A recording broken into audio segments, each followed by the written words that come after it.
Bonsoir à tous, bienvenue à Studio M, le studio de Esprit Contract. Je suis Frédéric Martier, rédacteur en chef de Intramuros.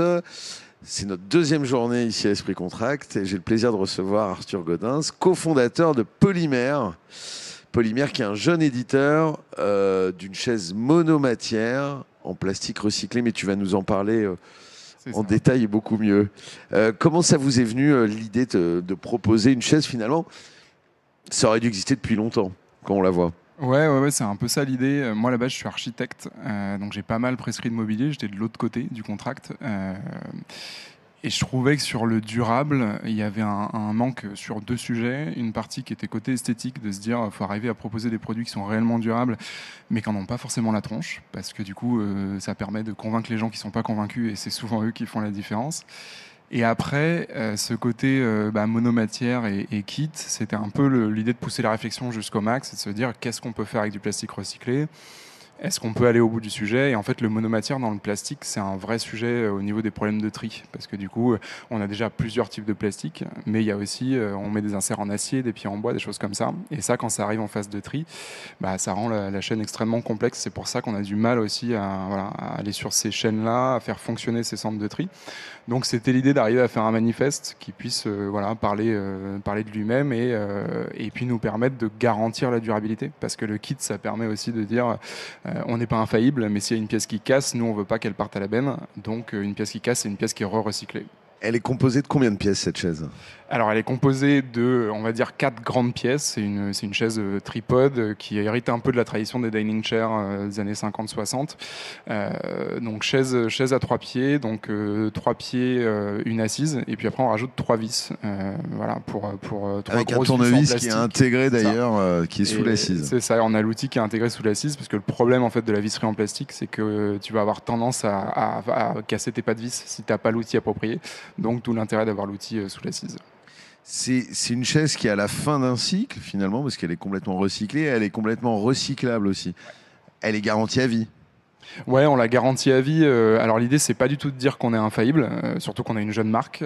Donc c'est plus de se dire, nous on le fait pour les bonnes raisons, à savoir qu'on veut que cette matière, elle dure, elle reste dans la maison, mais on veut pas qu'elle parte à la benne si on a failli à notre mission de faire du meuble durable. Donc pour que ce soit durable, on les injecte en massif. On est les seuls à faire ça. On a une chaise qui fait 7,5 kg. Oui, qui est assez lourde finalement pour une chaise en plastique. Ça change complètement le rapport à la matière, parce que du coup tu te retrouves avec quelque chose qui sonne pas creux, a du poids, a de l'inertie. Ça fait pas cheap, il y a une bonne préhension. Voilà. Elle tient. Parce que c'est une chaise indoor quand même. C'est pas une chaise qui a été pensée pour l'outdoor. Mais on peut imaginer qu'elle puisse être utilisée aussi. Ouais, nous ce qu'on fait, c'est qu'on essaye quand même de sortir un peu de ce temps de la prescription du plastique à l'extérieur, parce que le fait est que c'est une matière qui vit mal dehors, quoi qu'on en dise, et on pense qu'en la ramenant dedans, on arrive à rester sur quelque chose qui va ennoblir la matière. Donc ça passe par la qualité du design et par le fait de prescrire la matière correctement.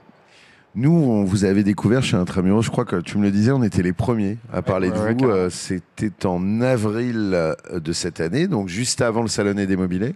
C'est ça. C'est un projet qui a pris combien de temps ?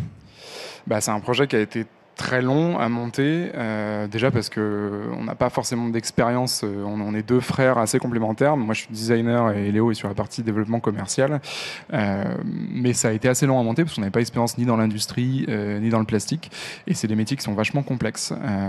Donc on a mis 2 ans et demi de R&D, de prototypage, de développement, trouver les bons partenaires. On a officialisé en mars-avril cette année, donc surtout en avril à la Design Week, et là on va livrer au mois de mars, parce que du coup il y a quand même pas mal de temps d'industrialisation, de mise en place. Vous avez dû lever des fonds pour ça ou vous êtes autofinancé ? Alors ça a été aussi un parcours assez étonnant. En fait, on a tout autofinancé sur la partie prototypage, donc les 2 ans quasiment d'études. Qui est très cher en plus. Surtout en plastique, pour faire les moules et tout. C'est ça, c'est un vrai sujet. Nous, ce qu'on a fait, c'est qu'on a autofinancé. En fait, moi, je travaillais ailleurs en tant qu'archi, en tant que designer, et on réinjectait dans la boîte, donc on finançait comme ça. Et derrière, une fois qu'on a fait la preuve de concept, qu'on avait des prototypes qui fonctionnaient, qu'on avait prouvé que c'était possible, on est allé lever des fonds sur cette partie pour financer les moules industriels. C'est une chaise qui est en vente. À quel prix pour le grand public ? Alors on est à 340 € de TTC, ça c'est le prix grand public. Ce qui est très bien positionné. Ouais, bah, l'idée en fait c'est à la fois de pas en faire un objet de luxe total, parce que c'est pas le sujet avec de la matière recyclée et encore moins du plastique. Et je pense qu'on doit travailler à ce que cette matière s'ennoblisse, mais il faut pas, voilà. Et en même temps, outre des considérations financières pour nous, il y a cette idée que le prix juste, c'est aussi quelque chose qui détermine la qualité de l'objet. Et en fait, cette chaise-là, si on l'avait sortie à 80 ou 60 €, bah, ça redevient une chaise en plastoc et ça redevient la chaise qu'on jette, qu'on balance. Est-ce que ça a un coût d'utiliser du recyclé? Ouais, bah, en fait, c'est des matières qui aujourd'hui sont plus chères que des matières vierges. Il y a pas de... Faire bien, ça coûte plus cher. Voilà. Clairement, ça coûte plus cher, c'est plus d'engagement et ça prend plus de temps parce que c'est des matières qui sont un peu plus complexes à développer aussi. Comment vous avez sourcé ça? C'est quelque chose qui a été compliqué à faire? Ouais, alors, on a de la chance sur un point, c'est qu'on utilise un plastique qui est assez universel. On utilise du polypropylène. Donc 100% post-conso, c'était vraiment le sujet. Nous, ça vient quand même beaucoup de vieux meubles de jardin. Donc clairement, c'est de la chaise en plastique qui redevient de la chaise en plastique pour beaucoup. Et on travaille avec des partenaires. C'est-à-dire que l'idée de Polymère, depuis le début, c'est de se dire ça sert à rien d'essayer d'être expert de tout si on va aller au fond d'un sujet. Donc on s'entoure correctement. Donc on a des gens qui savent sourcer ces plastiques-là, qui savent l'injecter et qui savent le produire. Vous proposez 7 couleurs, si ma mémoire est bonne, c'est ça? 8. 8, ouais. 8, oui, il y a le fameux rose nude. C'est ça. Il y en a 8. Vous pouvez faire du sur-mesure aussi? Ouais, en fait, à partir de 100 chaises, nous, ce qu'on fait, c'est que nos plastiques, on les componde, donc on les teinte en masse.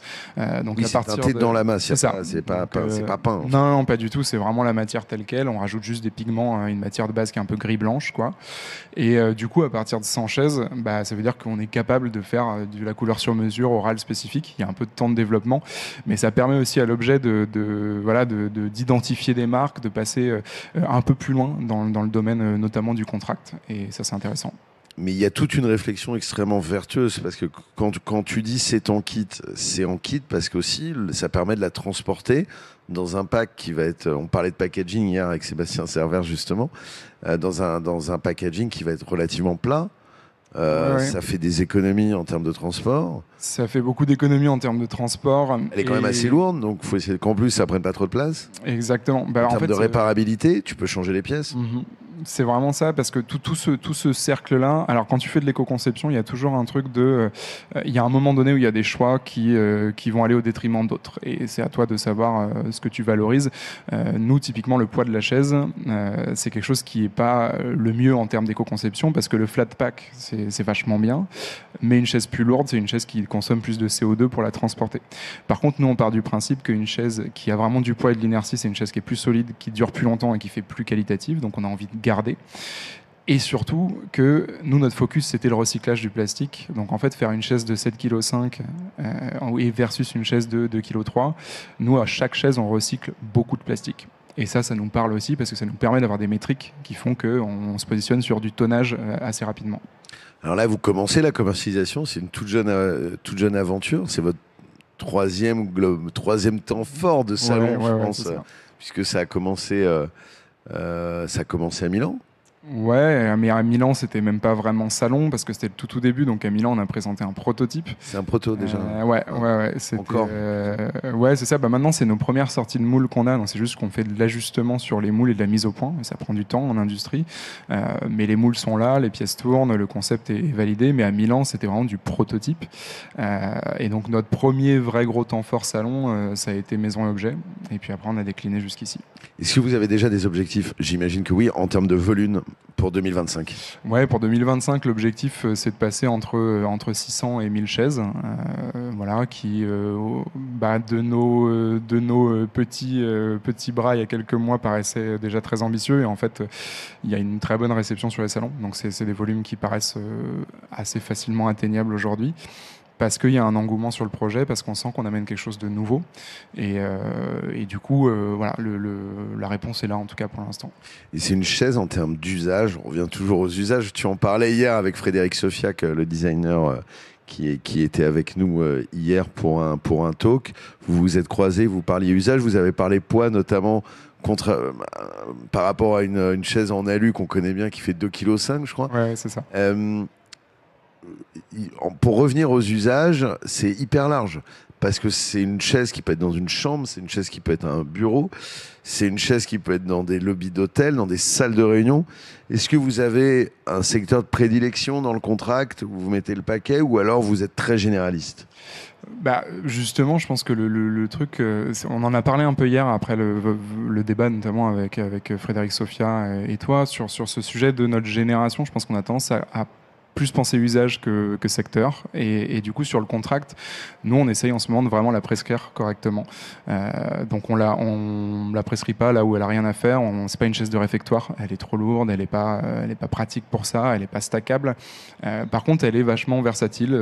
C'est-à-dire qu'elle peut être en salle de réunion, en hall d'accueil. Elle est confortable chambre. parce qu'on a une bonne posture dessus. On est droit, donc pour travailler, c'est bien. Ça, c'est un truc on en parlait aussi avec Frédéric, c'est un truc qui s'est un peu perdu sur cette idée d'avoir du mobilier qui maintient une posture sur laquelle on va se tenir droit et dans lequel c'est plus le corps qui fait le travail que le mobilier. On n'est pas avachi, on n'est pas assoupli. Et en même temps qu'il soit généreux, il y a de la courbe, il y a le corps est maintenu, les bras tombent naturellement sur les accoudoirs, mais on présente correctement, c'est-à-dire qu'on se tient droit. Et dans les hôtels, il y a un truc très bien, c'est qu'elle est idéale pour poser une veste. Ouais, carrément. C'est un petit détail, mais non, mais c'est vrai. Le dossier, ça fait vraiment, c'est vraiment presque cintre, quoi.